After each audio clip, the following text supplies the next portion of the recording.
Hello, everybody. Welcome to our kickoff webinar. We will begin in just about a minute, but wanted to provide you with some logistics and set the stage a little bit. So logistically, we will be providing accessible materials, including the presentation and a recording of this webinar following this event via email. As for closed captioning cart services, we do have those available. They are ongoing as we speak. So to enable these, ask that you please navigate to the Zoom toolbar and enable show captions, and you will see live captioning as we proceed with the presentation. And spotlit on your screen right now is one of our American Sign Language ASL interpreters. They will be present throughout the event. And in terms of in-meeting logistics, just for the sake of cutting back on background noise and any disruptions to the presentation, we're going to keep everybody's mics off. However, we please invite you to put any questions, comments, introduce yourselves in the chat. We have a team of folks who will be monitoring that. And looking at it now, we are at a little bit past 12 o'clock. So I am going to go ahead and turn it over to Freddie Dora. He is the Rhonda Weiss Center for Accessible IDEA Data's co-director. Okay, thank you, Darren.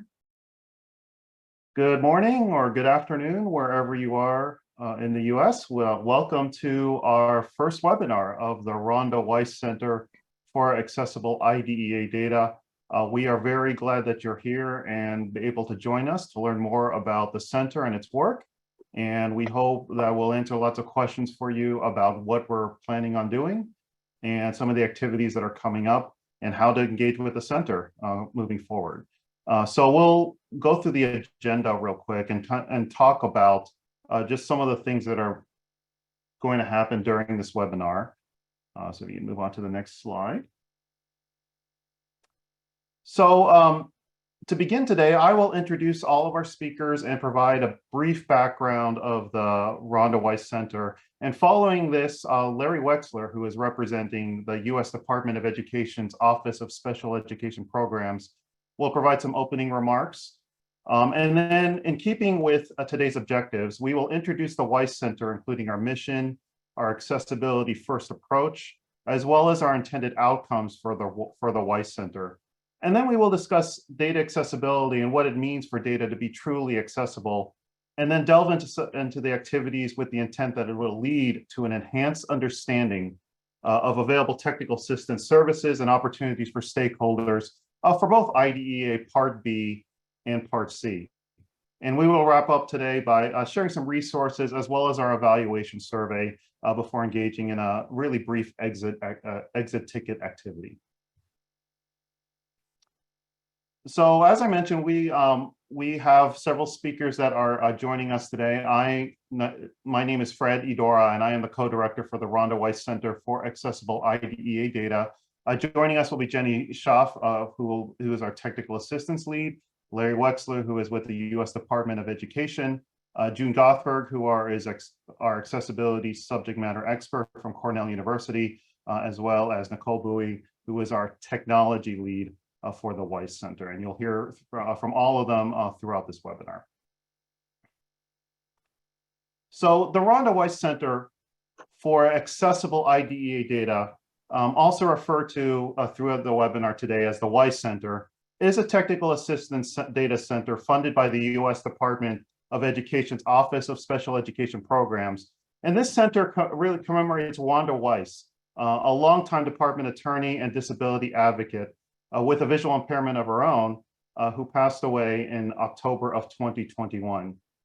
She had several years of advocacy and dedication to the work, and she has certainly left a lasting legacy on a national level regarding the rights of students and individuals with disabilities. And it humbles me and it humbles our staff to be able to lead this work and to be able to lead a center in commemoration of her. So that's our hope, and that's what we hope to do with this center.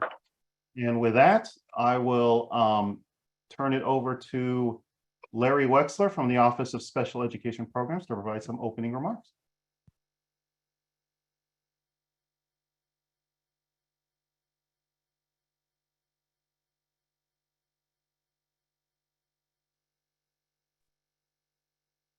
Can you hear me?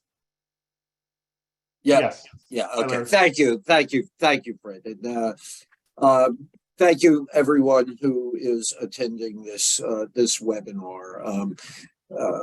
Before I get going, I want to thank the project officers for this center, Eric Caruso and Rebecca Smith. They've done a great job. These things don't happen without great leadership, and they've provided excellent leadership. I also want to thank Rochelle Davis. As much as I'd like to say this was my idea, the truth of the matter is Rochelle and Becca really pushed this idea and this concept. This center is about equity.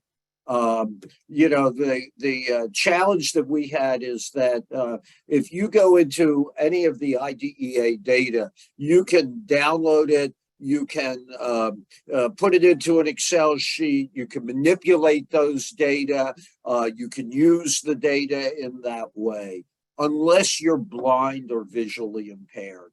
And under those circumstances, screen readers cannot handle our data displays, and it's just simply, frankly, unfair.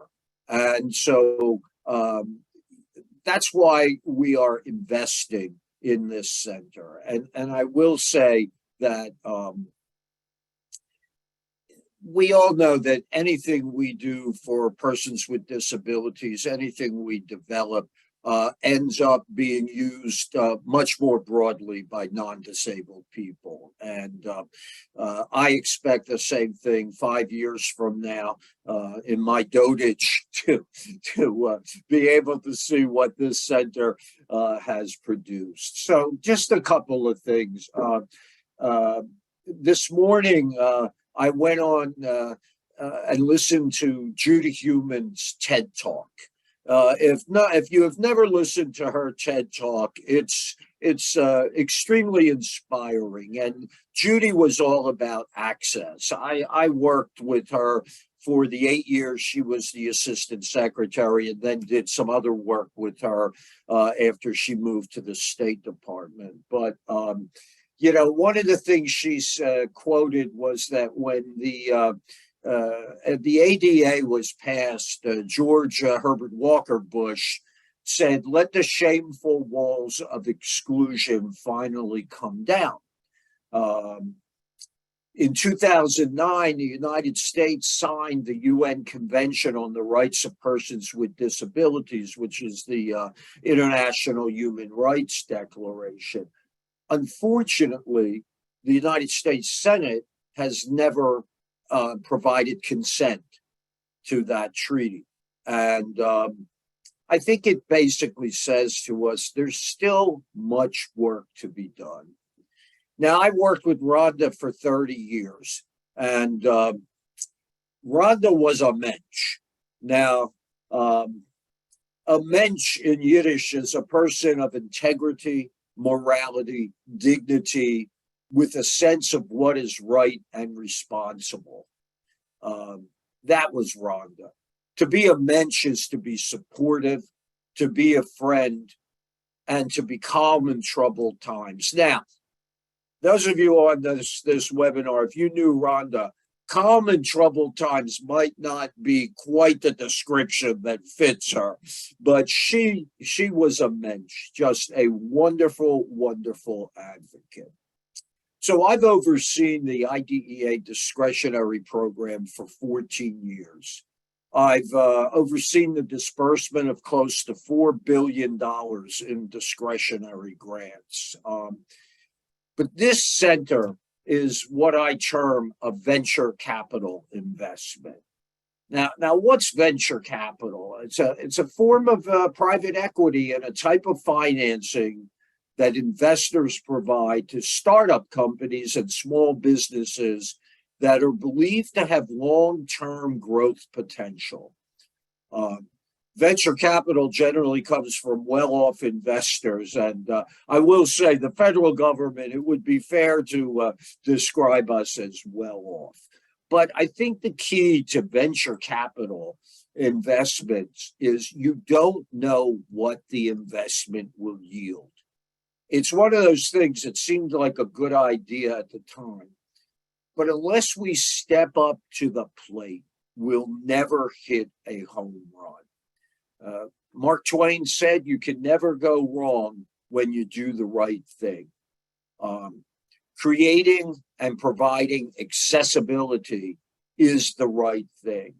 And we will support this center's efforts and look forward to the breakthroughs that you produce. So thank you and best of luck. Thank you very much, Larry. All right. So we will, in light of a lot of the comments Larry has made, we're going to set the stage for what this center looks like and what our plan is in terms of the services that we will provide and the mission and the vision of the Rhonda Weiss Center for accessible IDEA data. So we'll first start off with our mission. And the mission of the center is to improve state and stakeholder capacity to collect, report, analyze, and use accurate IDEA Part B and Part C data in dynamic, accessible formats via technical assistance supports through some of the things that Jenny will talk about later in this webinar, as well as the development of a brand new open source dynamic data reporting tool.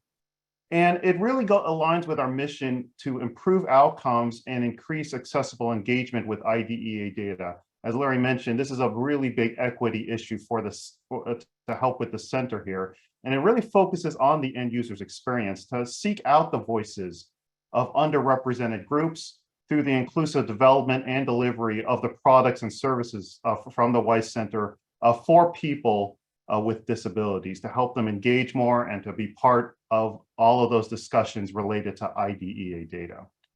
And it really is, in the next slide, a top priority, to really make it equitable, to provide equitable access for IDEA data. And that's where our core principles really lie, with the pillars that are listed here upon which our center's efforts are supported.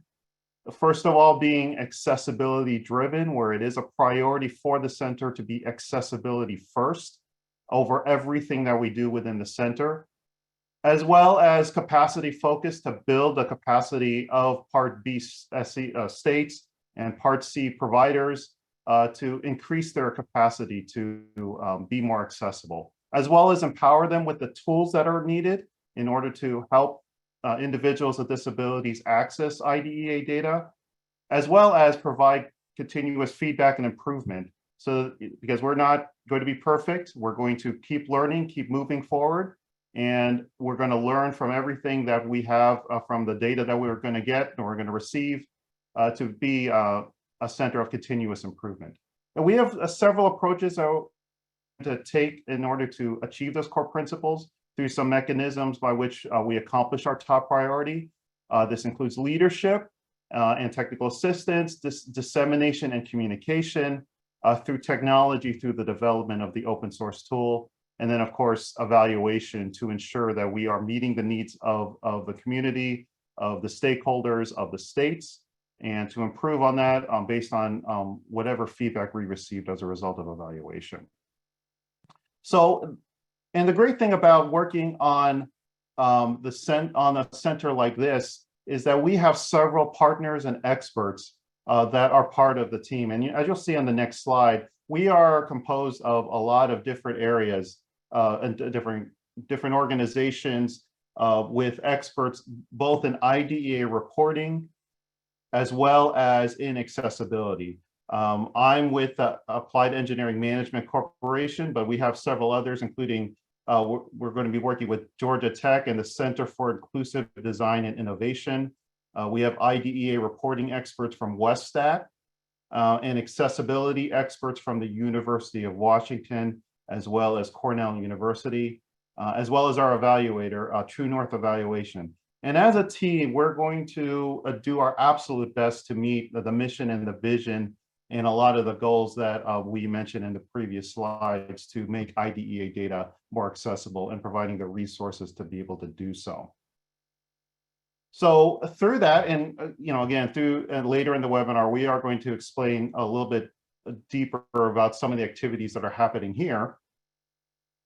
But it'll include things like creating a system of technical assistance supports, including webinars, newsletters, discussion groups, as well as customized accessibility improvements, and also to be able to outreach to the community, conduct community outreach with end users, so we best understand what the needs are in terms of IDEA reporting and how we can make that more accessible.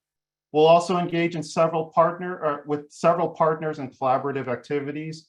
My team has already been doing that now in terms of setting up calls and meeting with lots of partner staff in order to determine how we can best collaborate so we can reach the community and stakeholders. And then a big component of the center, which Nicole will go into later in the webinar, is developing and designing an open license accessible software solution and implementing continuous improvement processes for that solution. So it's not just a one and done kind of software. We will get feedback from the community as we develop it and continue improving it so it meets the needs of stakeholders and the states. As well as finally measuring state readiness to determine what appropriate supports are needed for stakeholders out there. And hopefully with a lot of these activities that we will go through, states and stakeholders with direct support from the staff here at the Weiss Center, as well as its trusted partners, are working to address issues related to accessibility, hopefully resulting in increased equitable access to both IDEA Part B and Part C data, as well as improved knowledge and implementation strategies pertaining to accessibility needs, standards, and practices. Again, helping build that capacity for states to be able to do that. Where that's the capacity building and knowledge application. And then ultimately an enhanced ability within and across staff to engage in knowledge on sharing on accessibility processes. So not just from the Weiss Center, but among states to be able to talk through accessibility issues and improve on it and build their own capacity to be able to do that. So we hope to see that within the multiple years of the grant here and be able to increase that ability. And with that, I will turn it over to June to talk about accessibility. Hi there, I'm June Rathberg and I'm from Cornell. And I just have to say, after Larry's introduction, I feel very much like an entrepreneur in this project. And I'm so excited for the venture capital in order to increase accessibility around data. You can go to my next slide. So when we think about data accessibility, I really like this quote from Emily Landau. She said that when one system isn't accessible, it shuts out all of the other systems.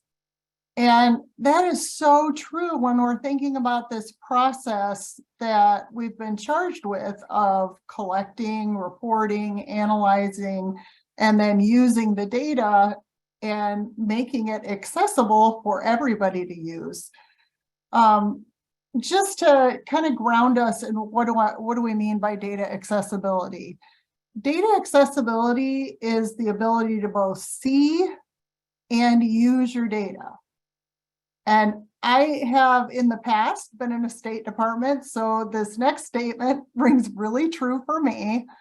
It's not enough to know that there's data that lives out there in some cloud or on some platform or another location that if somebody needed it, they could simply just submit a request. And that was kind of my lived experience for a while. What we're thinking when we're thinking data accessibility is that we're making data easy to access and use. So keep that in mind as we're sharing with you today. And on my next slide. So a few definitions to be thinking about when we're thinking about data accessibility. One, your data should be perceivable. And that means that that information, the user interface components are presented to you all in particular in a way that you can perceive. It needs to be operable, that the user interface components and navigation are accessible to all users from different devices or methods that they use to interact with the view. I think we are going to learn a lot through this process with that. You know, we have our typical ways that we interact and interface with these systems, and I think there's some more that are going to come out as we move forward. Also, our data needs to be presented in a view that's understandable to all of your users. And then finally, that data needs to be usable. Data is no good if we're not using it. So the data needs to be presented in a way that's usable to the user without having to take a whole lot of additional steps. Okay, next slide. The Weiss Center is planning to provide resources and support to increase the use of these and best practices for data accessibility across what I would term the data lifespan. So from data collection to data analysis to reporting to data use. And by doing that, we want to improve access to all of our data for all individuals to increase opportunities for that data to be seen, to be thought about, and then used in meaningful ways to improve the lives of our children. So with that, I'm going to hand it off to Jenny. Thank you, June. I'm Jenny Shaw, the Technical Assistance Lead, and I'd like to talk to you today about some of the forms and levels we're going to have for our technical assistance on the Weiss Center. And first off, some of the elements of effective technical assistance that we know from our years of providing technical assistance on other OSEP centers. First, our TA staff is going to work very hard at building capacity among our clients. And our primary clients are going to be state staff and local staff in both the Part B and the Part C IDEA arenas. We are going to interact with those folks to build relationships with them. And by that, I mean, we're going to be reaching out periodically, or let's say often, to our clients with information about what we can do for them, the services that we're providing. When we do have interaction with them, whether it be virtually or in person or over email, we're going to work very hard to create trust. Like all IDEA centers, we are a safe space where state staff and local staff can come to us with their needs, with their problems, with their concerns, and know that our only goal is to help them. We're also going to work hard at serving the particular needs of the folks who interact with us. Everybody will be in different places. They will have different needs, different goals for their particular work, and we're going to work hard to make sure that those are met. As we work, we're going to use our understanding of adult learning to help us be effective in our TA. We know that most of us have had lots of experience with child learners, but here we're talking about adults. They have different needs, they have different strengths. And part of that is looking at their goals and their current capacity. So we are going to use our understanding of adult learners. We are going to customize our TA services, keeping in mind the audience or the set of clients that we are working with at any given time and their readiness. And by their readiness, we really mean, where are they right now? We want to meet them where they are right now and provide the services that are appropriate for where they are to help them get where they want to go. So we're taking in mind who they are, what they are bringing to the table, and where they want to go, their goals. And that will be true in all of our levels of TA as we create any tools or interact in any way. And also, I want to emphasize, as Fred mentioned, our accessibility first focus. And what that means in the TA world is that we have sets of experts in IDA data, both Part B and Part C IDA data, and those folks are going to work hand in hand with our accessibility experts. So at every stage of our TA creation and our TA delivery, those sets of experts are going to be working together to make sure that we are providing all the expertise necessary to enable the IDA data to become accessible and keep accessibility in mind in everything that we do and in everything that we're helping our clients to do. And then next, I'd like to talk a little bit more about readiness. I talked about meeting our clients where they are. Part of us understanding where they are is going to be by using a readiness matrix. And we developed this matrix using the best practices from NIRN, the National Implementation Research Network. And we're going to use our readiness matrix as a facilitated interview or conversation with our clients and use that interview to determine what are their priorities, what is their current capacity in these areas, and what are their needs. And once we've had that conversation with them, looked at this matrix, talked with them in depth about the areas that they want to improve, then we'll be in a position to provide to them and recommend to them services across all 3 levels of our technical assistance. And on the next slide, we talk more about those 3 levels, starting with universal. Probably the levels of TA are pretty familiar to all you, but let's talk a little bit about how they'll take form in the Weiss Center. So as you may know already, universal TA is very broad and open to anyone, not just our primary clients at the state or local education agencies, but any member of the public could look at our universal TA products and tools. As part of our universal TA, we will still have that relationship building with the state staff at the Part B and Part C levels, with EIS providers, early intervention service providers. We're going to be communicating regularly with our clients, informing them of our available services and asking them what they need on this level. What would be a tool that they would want us to create for them? How can we better serve them through our levels of TA? Do they need different topics to be discussed and addressed? So I would like to encourage people here and later on to be in communication with us about what problems you may be encountering, what needs you perceive yourself as having, and we are going to be ramping up all of our levels of TA to meet those needs. Lastly, here I want to talk a little bit about the forms that the universal TA are going to take. One of them, of course, is a webinar, just like we're in right now. We'll also have things such as newsletters, and again, the tools and products which will be available to anyone who accesses them on our website, which we'll give the address for in a minute. And then our next level of TA is targeted TA. And targeted TA could be at a individual or collective level. So those both have particular benefits that we want to keep incorporating at our targeted TA level. We will incorporate peer learning when possible, because states that are in similar situations often have the very best advice about how to address current challenges. And states also are very generous in sharing with each other successes that they've had. Maybe there was challenges that were faced and they were really dealt with effectively.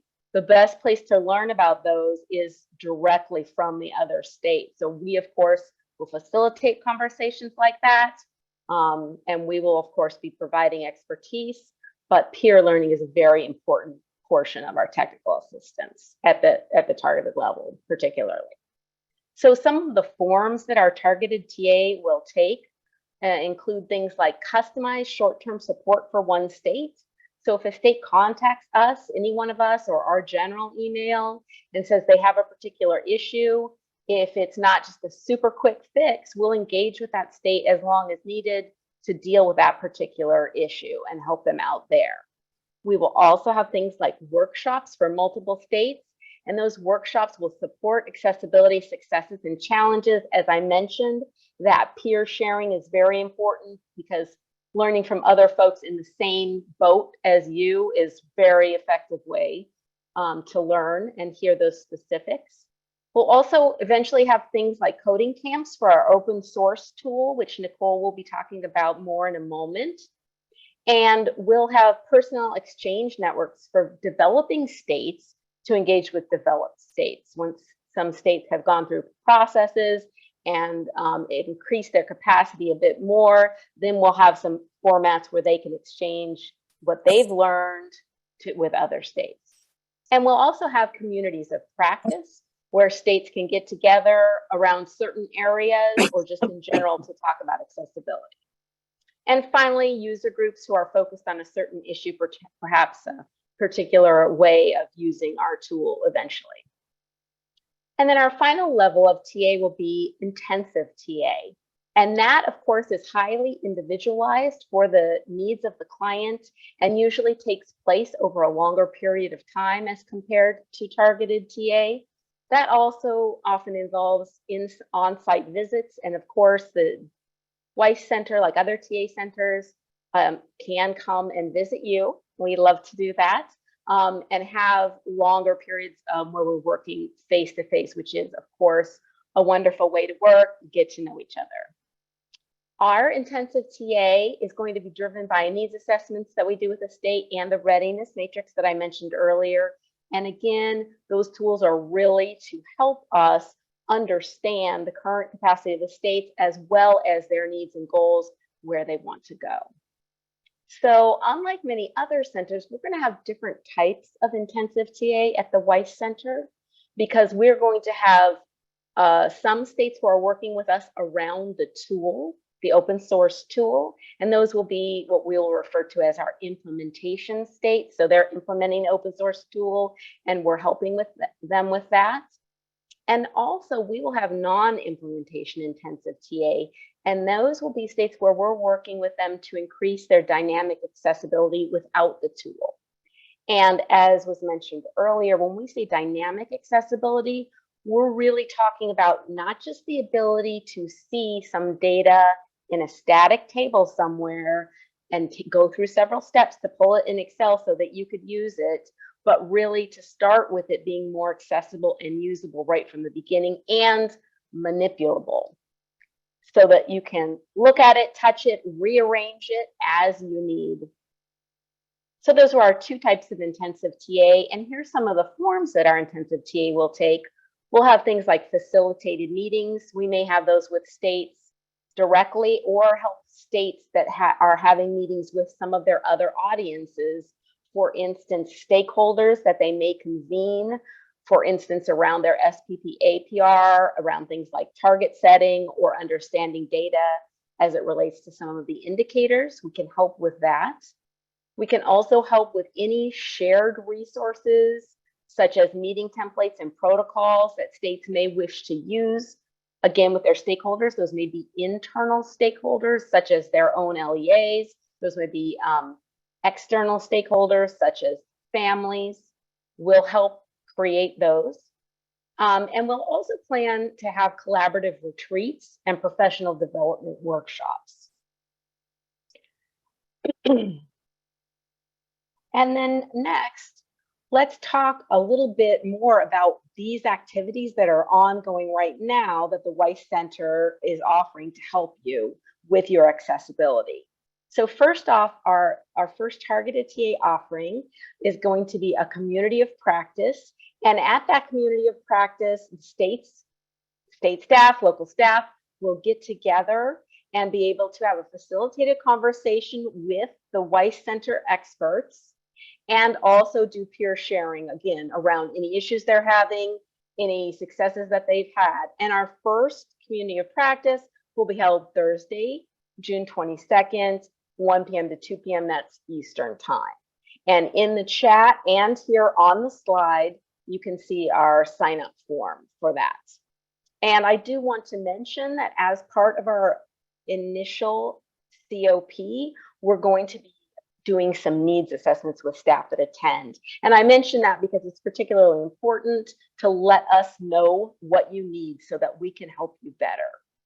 If you are unable to attend the first community of practice, that's absolutely fine. You can let us know that you are interested and we'll put you on a list to be invited to subsequent communities of practice. And I'd also like to emphasize that if you do sign up for the community of practice, you may come whenever you wish. For instance, if we end up meeting monthly and you want to come sometimes and not come other times, absolutely, please feel free to do that. It is open. You can attend or not attend as your schedule and interests allow. And then our intensive TA, if you contact us at contact@weissta.org, that's WEISSTA.org. If you want us to review your IDEA dissemination documents and improve their accessibility, and we can help you with any or all dissemination that you have. So things like internal and external stakeholder meeting materials, reports of IDEA, the data that you may make to any audience, such as the public, your stakeholder, or the legislature, we can help you create those documents, those presentations in an accessible format. We also are available to help with websites and any other dissemination tool that you may use, such as things like data fact sheets, data displays, presentations that you make. Just drop us a line at contact@weissta.org, and we will be able to help you with any of those things or any things we didn't think of here that had to do with IDEA data. And our contact is also in the chat. Thanks so much, and I'm going to let Nicole Hui talk about our technology. Thanks, Jenny. All right, so at this point, we are still early in the process of kind of conceptualizing what our tool will look like, what the functional scope looks like, because we're just starting to have conversations with our stakeholders about it. So at this time, I just want to review pretty much kind of our overall approach on how we will be developing this tool.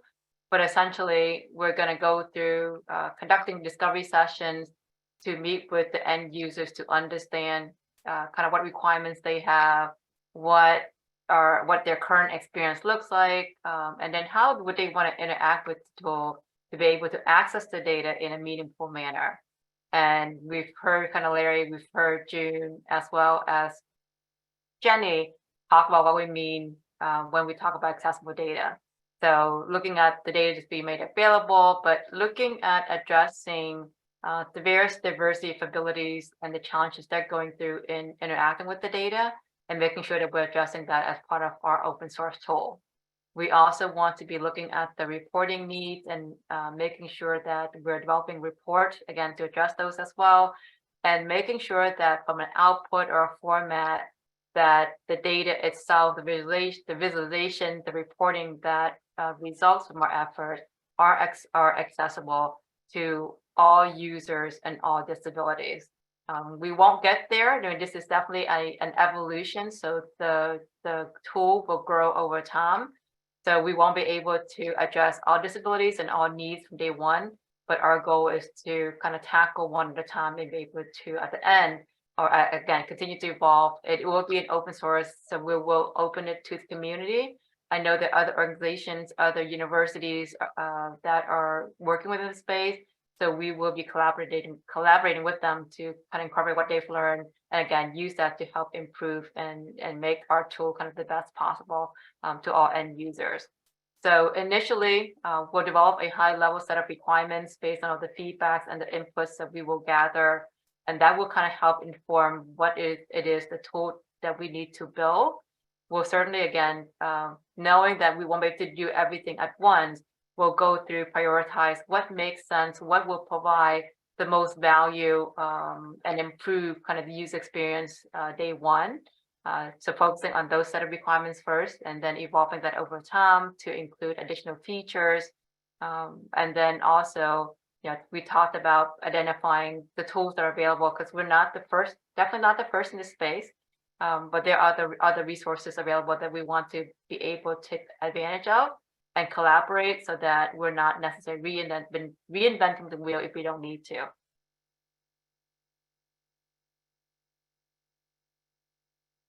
So again, to kind of help define the solution, we want to meet with the users. So the other thing that we will do is we will implement this using an iterative or an agile process. And what we mean by that is it will be incremental. It will be a learning process where we will have kind of development cycles or increments in about 2 to 4 week sprints, where we're working on requirements, getting that to a level of detail that the developers can then work on, going through kind of design if we need to, testing, so that we're constantly reviewing kind of the process, making sure that what we're building is usable, where we are able to engage the end user community to provide feedback as we develop and evolve our solution. So that means going through detailed requirements, design, developing the code, going through functional integration testing as part of each increment, but also inviting users to kind of help review and provide feedback along the way as well. And once we have kind of our first, usable kind of release, we will make that available. And then it'll be a matter of going through providing kind of support. Again, we're not perfect, so I don't expect in any way us to deliver when we first release the product to be kind of perfect code where we won't have any issues. So we don't want any critical issues. We want it to be usable, but we'll address those and again continue to build and add additional capabilities and features along the way. We do intend to have what Jenny called kind of implementation stage that we'll work through initially to kind of do a pilot and do initial rollout. So we'll incorporate their feedback, we'll roll it out to additional states, learn from that, and then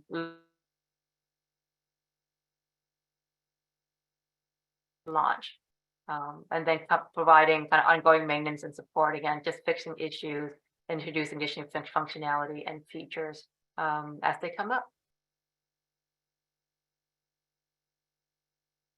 So when we talk about discovery sessions, we have already started kind of internal sessions just to kind of educate ourselves, understanding the data flows, the process, the data elements of the data just need to be made accessible as part of through this effort, and learning from that.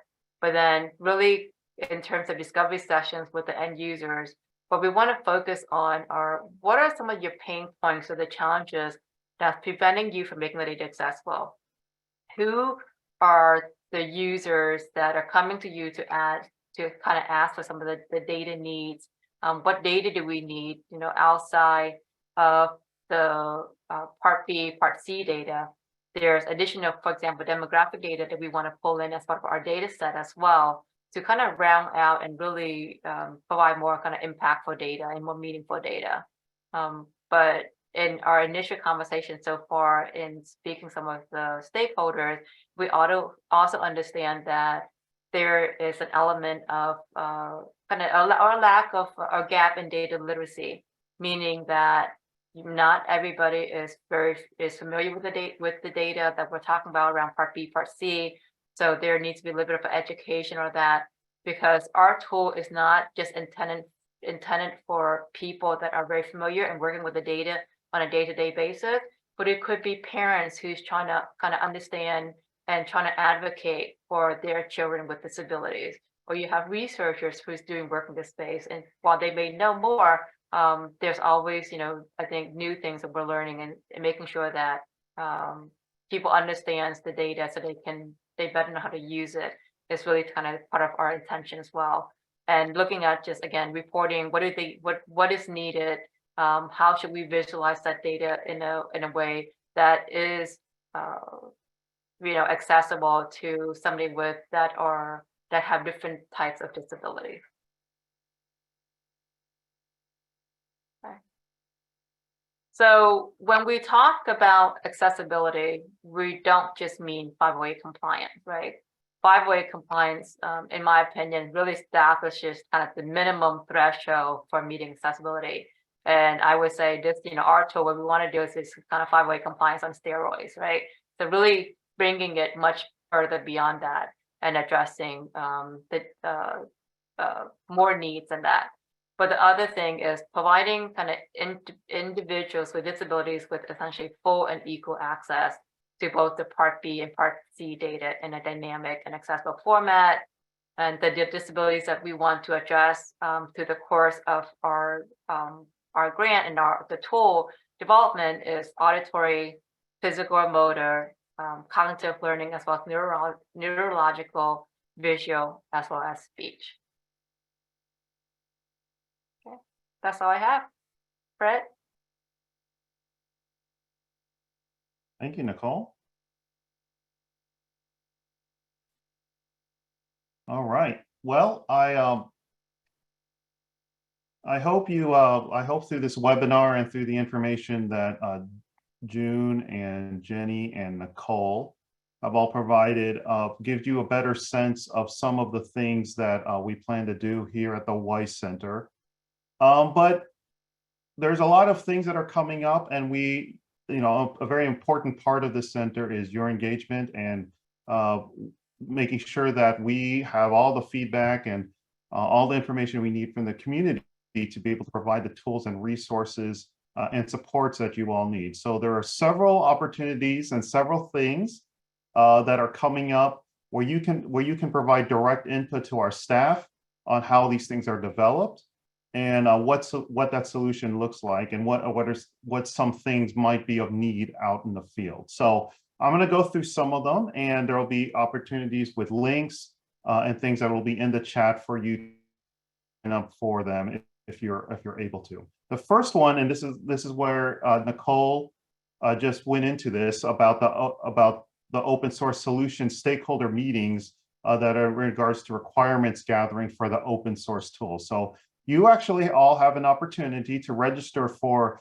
meetings that are coming up to provide direct feedback on the tool that is being developed, to make sure that the tool is accessible, that it meets the IDEA reporting needs, and that we're able to address whatever issues that might come up in the development of this kind of tool. In order to be as accessible as possible, we have two options here. The first one is the virtual OS3 meeting that is coming up actually this coming Monday, April 24th, 2023. And it is a 2-hour meeting from 12 p.m. to 2 p.m. Eastern time. The registration link is in the chat if you're able to attend that meeting. And then this meeting is really kind of to give a quick overview of what the tool is or what the tool is proposed to be in terms of some of the things that are required for it, and then to get your feedback on what might need to go into that tool. It is only a 2-hour meeting, so there aren't as many educational components as the in-person one. We also have some in-person meetings that are coming up. So if you're not able to travel or do not want to travel and would still like to provide feedback, the virtual meeting is a great option to be able to do that. If you have the availability to travel and would like to join us for an in-person OS3 meeting, we do have 3 meetings coming up that are much longer in terms of, it's a 1.5-day meeting at each location. So we have 3 locations that these are going to be at. The first one in Washington, DC on May the 4th and the 5th. The next one in Seattle, Washington, June 13th and 14th. And then there's another opportunity in Atlanta, Georgia in July. And these meetings will be all available to you in terms of if you're able to come, and the first 25 participants, we are also able to pay for travel expenses to get to these meetings. So if you have availability during one of these meetings, we would love to have you come and be able to be part of those. What will happen at these meetings, you'll learn more about some of the educational components about IDEA reporting, as well as some ideas in terms of what could make the tool accessible, and then provide, again, your direct feedback to staff that will be in attendance at those meetings, so that way you have some direct feedback for the tool. And if you're interested in doing any of those meetings, there is an interest form that is available. I think the link was placed in the chat. If we still have room at the time that you sign up, we will get you a travel form and make sure that you are registered for that event. Just so you know, Seattle is filling up as well. So if you're interested in that meeting is filling up. But DC and Atlanta are still available if that's a possibility for you. Okay. If that doesn't end there with the OS3 meetings, it doesn't end there. We also have several engagements that will be coming up in terms of webinars, in terms of actual trainings, the community of practice that Jenny mentioned, and other things that will come up. And in order for us to make sure that you are aware of what those events are, we would like for you as well to sign up for the quarterly newsletter. One just recently was released, but we will release one every single quarter with upcoming events and things that are going on, so that way you're aware of Weiss Center activities and how you can participate. Please join the community practice if that is of interest and you have the ability and capacity to be able to join that. We would love to have you join that, and there'll be a sign-up form for that. And then also we set up a LinkedIn page for you to be able to follow events as well if you are on LinkedIn. And I also want to just if you go to our website, which I'll show here in a minute, we also have a website that you can go to. It's weissta.org. That's WEISSTA.org, where you'll be able to get a lot of this information. There will be an events page that will show a lot of this information. It is not quite up there yet, but we will definitely get that up there as soon as possible, so that way you have access to those events as well if you're not able to find it in your email or whatnot. But at any time, you're more than welcome to contact any of us. If you're not sure where to go, not sure who to contact, my email is always open. We're always available to help. So just let us know and we'll make sure to point you in the right direction. Okay. And if you have, like I said, if you have any questions, whether it's related to technical assistance or technology, or you're just not sure where to go in terms of needing assistance for accessibility, we have an email here, contact@weissta.org. That's contact@weissta.org. Or our website, www.weissta.org, weissta.org. And either one of those places, there's places to contact us, our staff, and we'll make sure to get you to the right place. We will respond within 2 to 3 business days at the most to make sure that you get the assistance that you need. And of course, you're more than welcome to contact me directly. I'm the co-director of this center, and I'll be happy to help you and direct you to the right place. My email is fred.edora@aemcorp.com. That's fred.edora@aemcorp.com. If we go to the next slide, there is an opportunity to take an evaluation survey. So we really appreciate the feedback.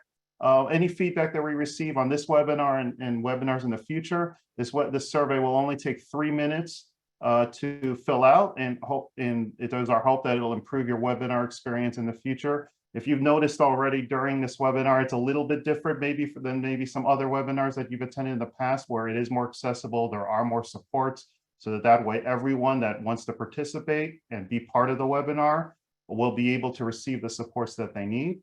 And we hope to improve that in the future, but we're always wanting to improve. So please make sure to take that survey and let us know how we can support you better.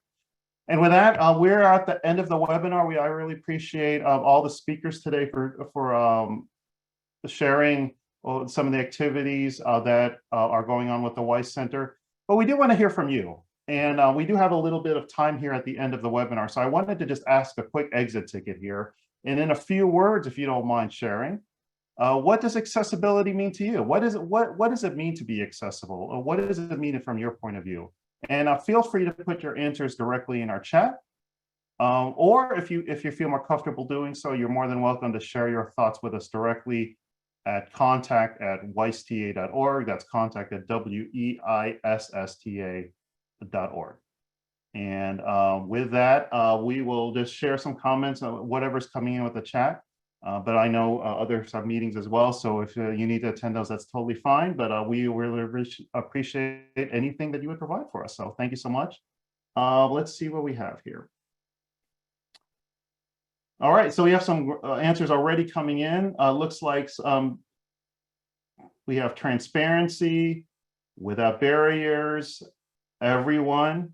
Accessibility equals equity, so an equity issue, equity and opportunity, to be available, open to education, thoughts, and equity for all. That's great. Inclusion, equity and access, equity, accessibility tools, which are designed from a universal design perspective, in that the user has control to turn the features on and off. That's wonderful. That's great. Thank you. Access and understandability. Yes, very important to make sure that we understand what the information is going on. So thank you for that comment. Yeah, and feel free to continue adding those comments in the chat. These are great. These are good comments that we certainly want to keep thinking about and taking with us as we continue this work. All right. With that, thank you so much for joining us here at the Rhonda Weiss Center for Accessible IDEA Data. We look forward to working with all of you. And if you have any questions, feel free to contact us at any time. And with that, I wish you a wonderful day. Thank you so much.